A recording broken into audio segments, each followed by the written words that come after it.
Republican lawmakers in Texas demanding answers from the Department of Homeland Security over a reported plan to bus migrants from overwhelmed border communities and bring them into cities and towns further inland from the border. The lawmakers warning many of these towns they do not have the resources. So let's bring in Tom Homan, former acting ICE director. He's also a senior fellow at the Immigration Reform Law Institute and a Fox News contributor. Tom, it is great to have you here with us today. Always good to get your insight on this particular subject.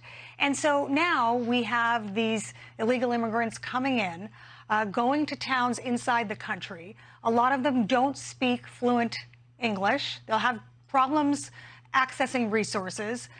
These cities are already dealing with homeless issues. Isn't this just going to make the problem worse?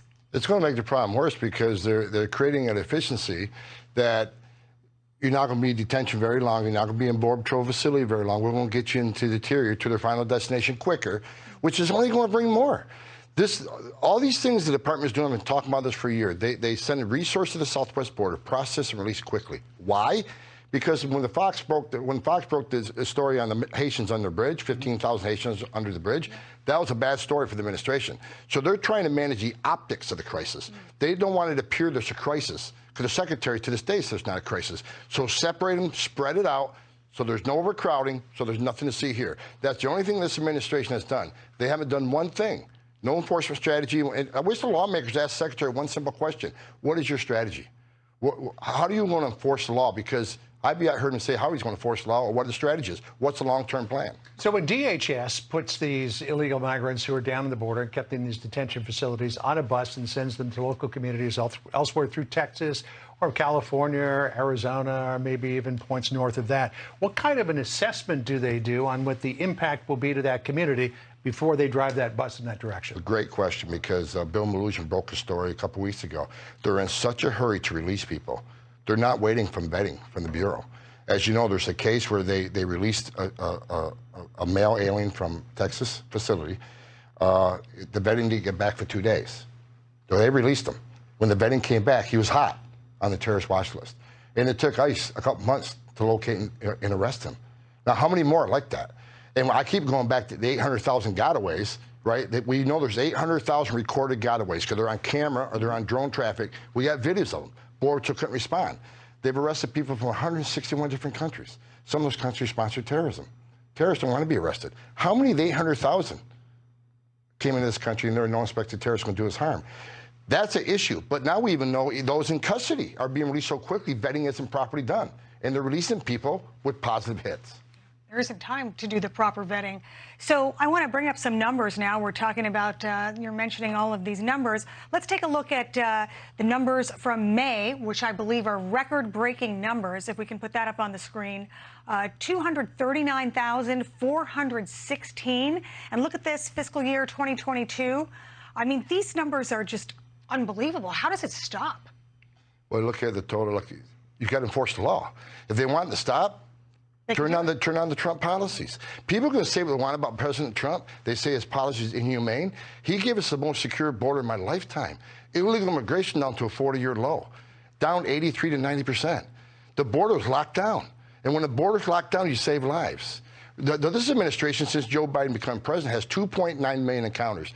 Add to that the 800,000, that's 3.7 million people crossing the border. That is beyond anything I could imagine. That's historic numbers, right?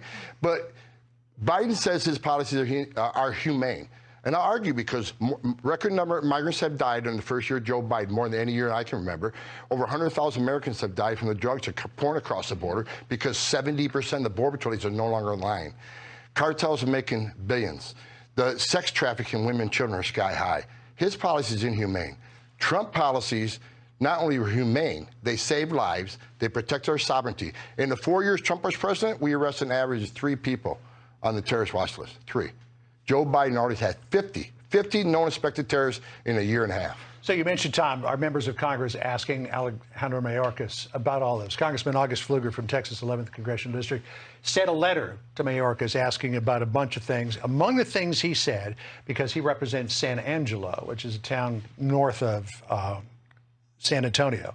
He said San Angelo is a welcoming community, but the locality has not volunteered for this mission, nor are they responsible for the burdens of the border crisis. This situation is a direct result of DHS's short-sighted policies that encourage more illegal immigration, as you mentioned. Among the things that Congressman Pfluger wants to know is, what is DHS's process to notify these local communities that illegal immigrants are being shipped there? In your experience, what is the notification? There is no notification. That's why they're flying people in the middle of the night. They're trying to hide exactly what they're doing. Again, they're trying to spread out this crisis across the country so it doesn't appear to be a crisis. No overcrowding, nothing to see here. So every border is a border state. So if I don't care if you're from New York or Chicago or Nebraska, every state's a border state because you're going to get a large share of those who are in the country illegally. So you're 20% of them being criminals. But the biggest issue is the fentanyl. The fentanyl is going to flow all 50 states. MS-13 is already in 48 states. Every state's a border state. Just so that we're sure about this, so you're the mayor of San Angelo. Suddenly a bus, 50 people, a couple of buses of people show up on your doorstep. You haven't been told they're coming. No, you have not. Wow. Well, these cities are on notice now. Well, again, I hope these congressmen stand up. I hope, look, for day one, they take Congress back. They need to impeach Mayorkas. He has ignored the oath he took. He has made this country less safe. He's the Secretary of Homeland Insecurity at this point because the border is out of control. This is a national security issue. I don't care what your opinion is on illegal immigration. It's not about illegal immigration anymore. Terrorists are crossing the border. We know that. Fentanyl's crossing the border, killing over 100,000 Americans. This is beyond the immigration crisis, and something needs to be done. Tom, good to see you. Thanks for coming in. Good to see you. Thanks for having me. Good to see you.